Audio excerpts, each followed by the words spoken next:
minuto. ¿Con quién harían coaliciones y por quién definitivamente no votarían en la segunda vuelta? Doctora María Fernanda Cabal, adelante, usted tiene la palabra. Empiezo al revés. ¿Por quién no votaría? Es obvio.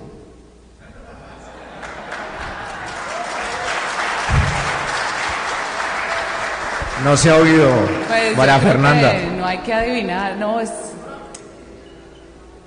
es innombrable, no le hagamos propaganda. ¿Con quién haría alianza?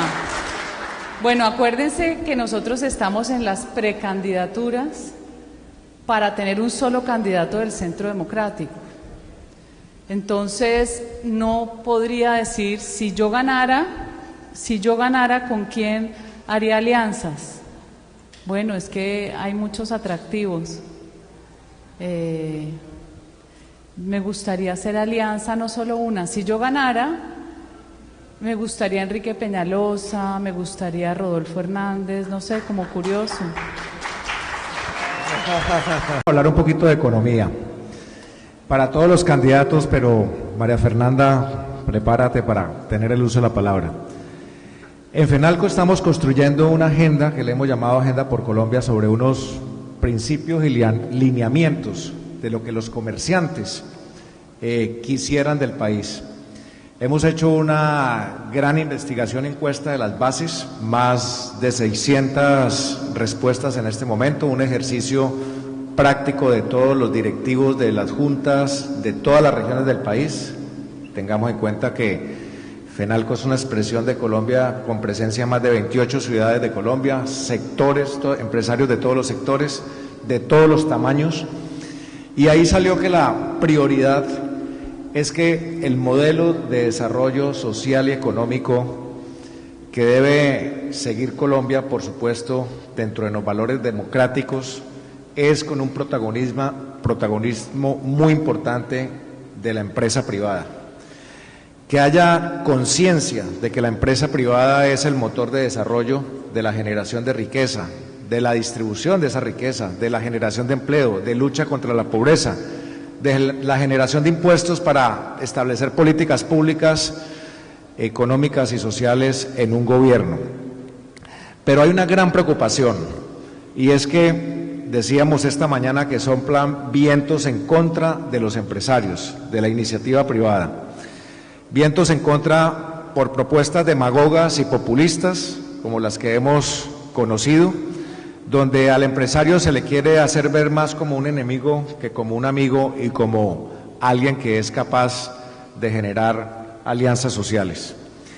Pero por otro lado hay otra amenaza, y es que estamos viviendo, según el diagnóstico de FENALCO, y lo comparten muchos otros gremios, estamos viviendo una época de un Estado excesivamente intervencionista y regulador, que asfixia esa libertad de hacer empresa muchas veces con proyectos que se aprueban en el Congreso que van en contravía de la libertad de empresa, o que afectan en costos, en requerimientos, en normas al sector empresarial. Y no solamente son temas legislativos, sino también temas normativos. El empresario hoy siente que las organizaciones del Estado, cada una se quiere inventar cada día una norma más para tener un requisito y una exigencia, y todo eso es fuente de corrupción. Entonces, ¿cuál es ese modelo económico y social que María Fernanda Cabal sueña para Colombia? ¿Qué ajuste le haría al actual y cómo ve el papel del empresario en ella? Bueno, primero que todo, aquí estamos en el recinto del emprendimiento. Ustedes son unos héroes, porque hacer empresa en este país, la verdad, es un camino incierto. Hay un divorcio absoluto entre la clase política y el sector real de la economía.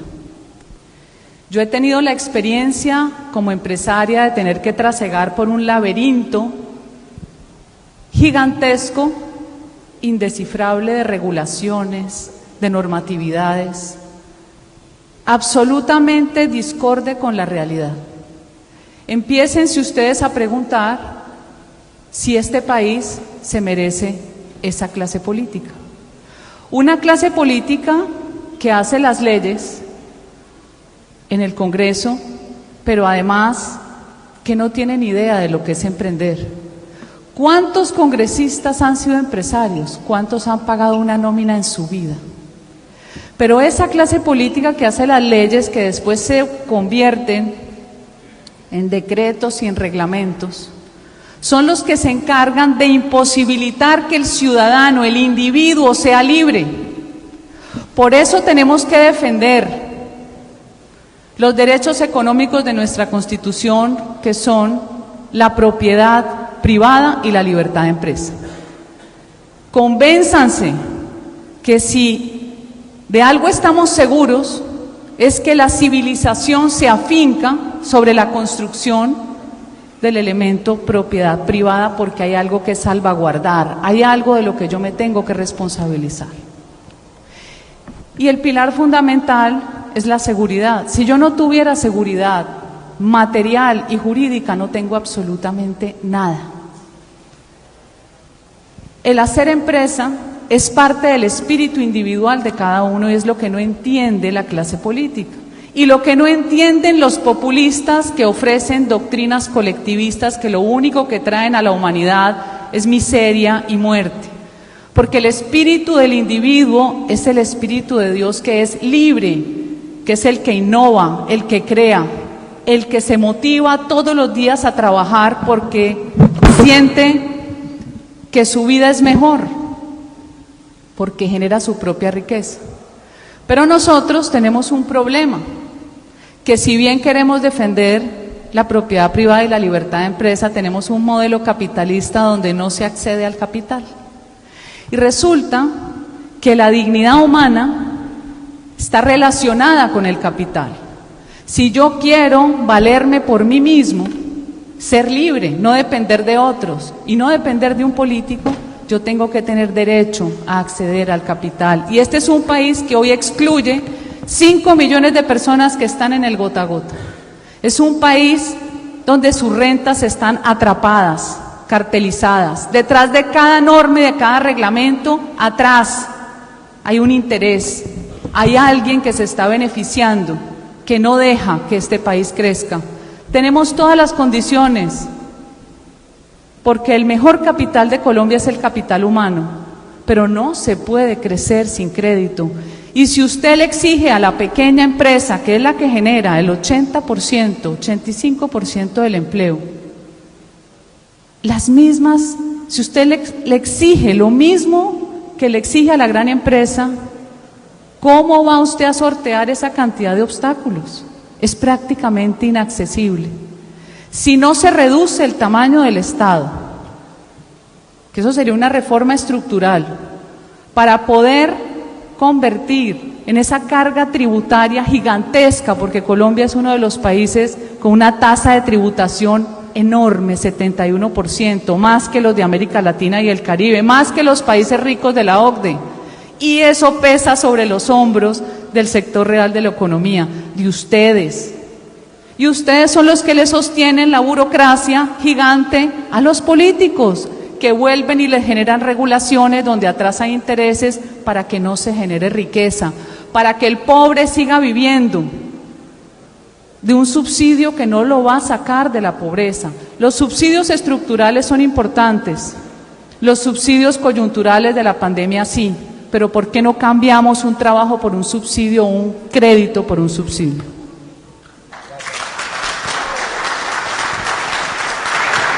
Ya que entramos en estos temas económicos, preguntemos por esas reformas estructurales que se necesitan en el Estado. Y quiero que en este momento seamos un poco más rigurosos con el tiempo. Yo sé que aquí les vamos a pedir casi que toda una plataforma política, pero que esto les sirva también de entrenamiento para todos estos debates que vienen de ahora en adelante, en donde les van a poner menos, o sea, les van a poner 50 segundos. Quiero preguntarle por dos cosas. Reforma tributaria. Todavía no estamos terminando de digerir esta reforma tributaria que pasó en el Congreso de la República, pero es una realidad que se necesita una reforma tributaria estructural. Entonces, ¿qué tendría esa reforma tributaria para cada uno de ustedes? Y segundo, reforma laboral, un tema que FENALCO ha puesto también sobre la mesa, y ahí quisiera que me dijeran también sobre el tema de la reducción de la jornada laboral, ¿estarían de acuerdo o no? Y el pago por horas también. Me parece muy importante que nuestros precandidatos lo sepan. Siempre se dice que un nuevo presidente tiene que agotar su capital político entrando con una reforma tributaria. ¿Cuándo habrá un presidente en Colombia que agote su capital político entrando con una reforma laboral que tanto necesita Colombia para generar empleo? ¿Ustedes saben cuántos son los costos de funcionamiento o cuánto pesan los costos de funcionamiento del Estado sobre el PIB? El 31%. Si uno no reduce el tamaño del Estado, no va a poder continuar con esta carga que muchas veces obliga a los mandatarios a hacer reformas tributarias anuales.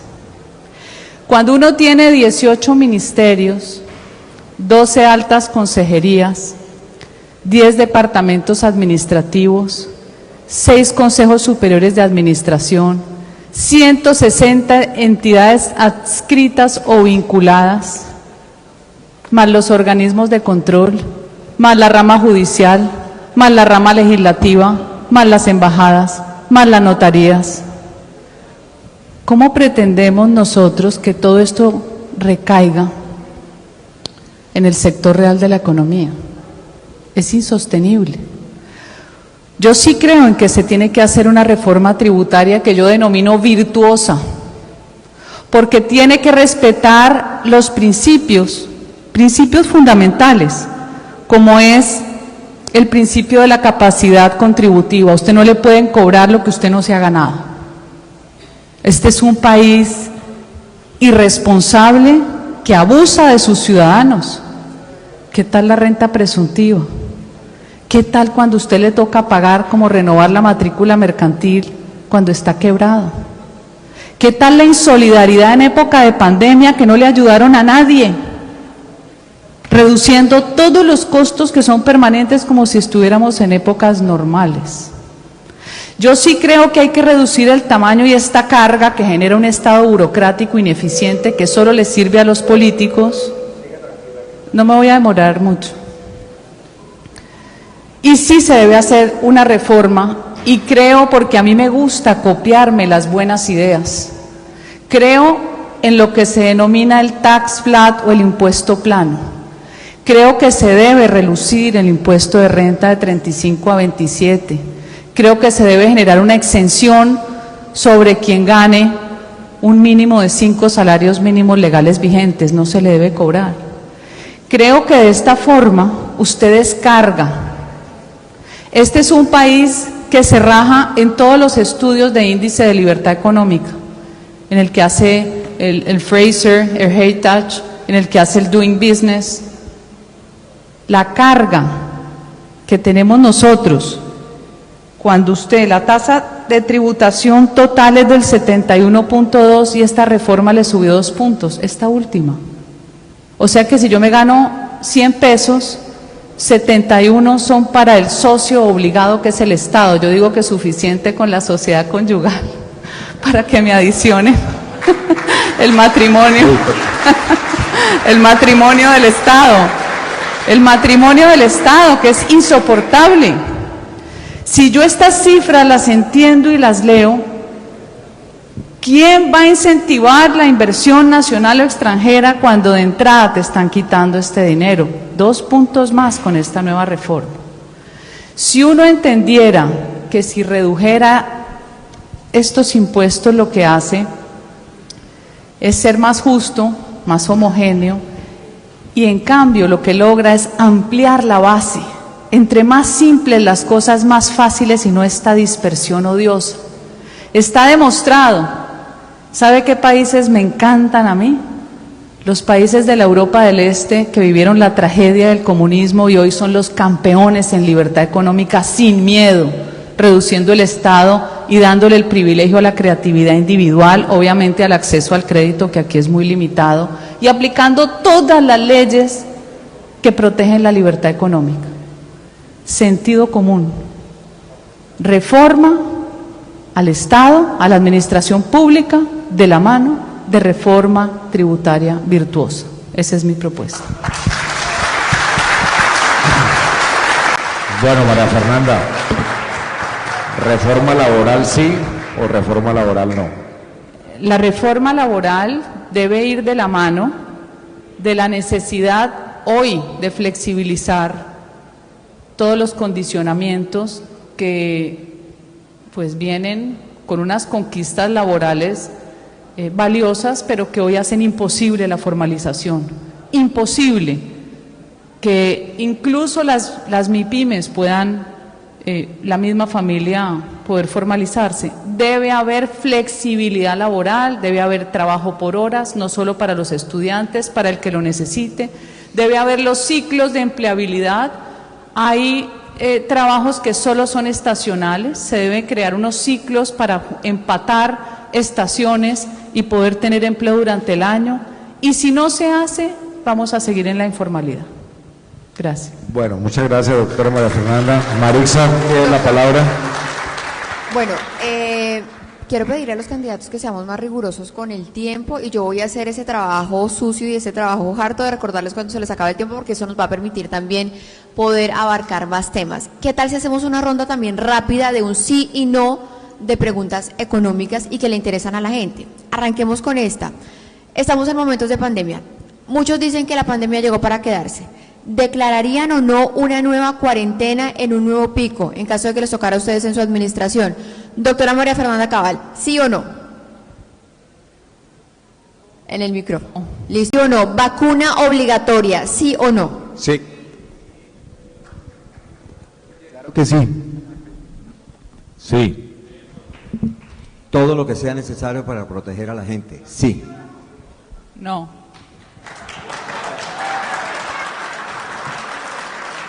Esto que estamos viendo hoy es la muestra de lo que desde el comienzo FENALCO dijo cuando llegó la pandemia. Es posible tener un sano equilibrio entre el cuidado de la salud y la salud de la economía. Si desde antes hubiéramos recapacitado, nos hubiéramos evitado muchos excesos de medidas restrictivas que quebraron a mucha gente, acabaron con el empleo y hoy estamos viviendo las consecuencias sociales y de delincuencia.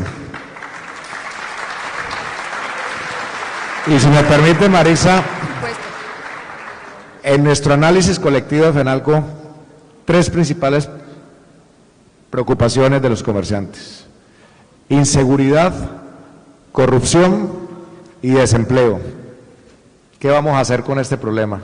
Bueno, los desafíos permanentes en una economía que, yo repito, en Colombia no vivimos el modelo económico capitalista porque no accedemos al capital.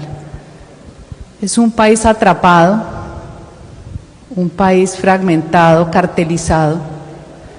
Si logramos desatraparlo, si logramos desamarrarlo, buscando esas causas que generan hoy el desempleo, son varias. Porque además, donde hay desempleo, hay informalidad. Primero, el exceso de regulaciones para usted formalizarse. ¿Qué incentivo va a tener una persona que percibe sus ingresos viviendo de la informalidad cuando sabe que esa barrera de acceso es infranqueable, no tiene el recurso o sabe que el nivel de tributación es tan alto que no siente ninguna motivación? Uno. Empecemos porque en pandemia las reformas que hagamos sean por lo menos de exenciones durante 2 o 3 años de esos emprendedores que están despegando hoy y que la barrera de la reglamentación no los deja. 1. 2. Si usted hace más liviana la carga tributaria, el empresario lo primero que hace con ese dinero es invertir. Eso significa generar más empleo. Tercero, el acceso al crédito. Si yo quiero formar una microempresa, tengo que acceder al capital. Si aquí hubiera la democratización del acceso al crédito, muchísima más gente generaría su propia riqueza y seguramente, si el Estado permite una regulación flexible, mucha más gente se va a formalizar. Pero nuevamente, esto es sentido común y el Estado no tiene sentido común. Y ya voy a terminar. En este momento, y aprovecho este escenario, el gobierno tiene el dinero para la inversión en vías terciarias, que es lo que pide a gritos la economía rural de una Colombia competitiva, porque ya descubrimos que en pandemia producimos comida, no hubo desabastecimiento y el mundo necesita comida. Si el gobierno entendiera que necesita una dirección ejecutiva para que el esfuerzo no se le disperse en 4 o 5 entidades, que tiene el dinero y la identificación de las vías terciarias está hecha por los gremios, arranque para que en 4 meses haya empleo rural juvenil, para que en 1 año esas vías sean la dinámica económica que sacan un país adelante, porque sin movilidad no hay economía, que fue lo que entendieron los cerebros bandidos que nos hicieron la toma guerrillera financiada por el narcotráfico que llaman paro, que no fue otra cosa que destruir la movilidad empezando por una vía que es una arteria que mueve este país como el corazón de Colombia, que es la vía Buenaventura. Lo estudiaron, lo planificaron, porque la guerra pasó de ser rural a ser urbana, porque la guerra tiene que tener 2 componentes, población y territorio, y esa es una amenaza. Sin seguridad no hay nada, no hay inversión, no hay empleo, no hay incentivo, se pierde incluso la fe. Doctora María Fernanda. Gracias. Es para preguntarles por el fortalecimiento del comercio nacional e internacional, los planes que tienen. 2 minutos para cada candidato, ¿le parece bien? Y yo quisiera que ahí me agregaran también un poquito sobre el tema de Venezuela, las relaciones con Venezuela, ya que pasamos también al plano internacional. Bueno, eso último que dice el doctor Verano me recuerda a esos modelos económicos sobre los que se ha basado el desarrollo de este país, que infortunadamente también van en contra del sentido común. Los países del mundo con más prosperidad tienen ciudades que son puerto. A lo largo de la historia de la humanidad, de la civilización, el comercio fue el motor fundamental. ¿Ustedes se acuerdan de la ruta de la sal? Porque la sal era un medio de intercambio. De la ruta de la pimienta, de la ruta de la seda. Ese ánimo de lucro fue el motor de conquistas. Pero aquí no, aquí fue con la teoría cepalina del desarrollo para adentro, tan inteligentes. Apenas hace poco nos dimos cuenta que tenemos estas fortalezas. Por eso los puertos son tan recientes, los del Caribe, teniendo esa cercanía, como usted lo dice, Enrique, hacia el país del norte. Apenas hace poco. Por eso el esfuerzo tiene que ser que esos puertos respondan a las demandas de la competitividad, que tengan la infraestructura necesaria para la exportación y para la importación. Por eso es cierto que se van a tener que mover muchas empresas cerca de los puertos de Cartagena, de Barranquilla, de Santa Marta. Todo eso genera una dinámica propia. Por eso también hay que pensar en ciudades violentas y olvidadas como Buenaventura, que es inaudito que siendo el puerto del Pacífico, que hoy nos va a dar la posibilidad de reemplazar mercados de carbón por la política de descarbonización de Europa y de Estados Unidos, pero que nos va a poder demandar países como China y como Japón por 20 o 30 años. Imagínense ese desafío de tener que sacar los productos de las minas de carbón hacia el Pacífico, pero eso se logra con infraestructura. Entonces, tenemos que pensar hacia afuera, porque para eso tenemos 2 océanos. Y el tema de Venezuela, yo sí quiero decirles que a mi criterio, Venezuela es una amenaza para la estabilidad de Colombia.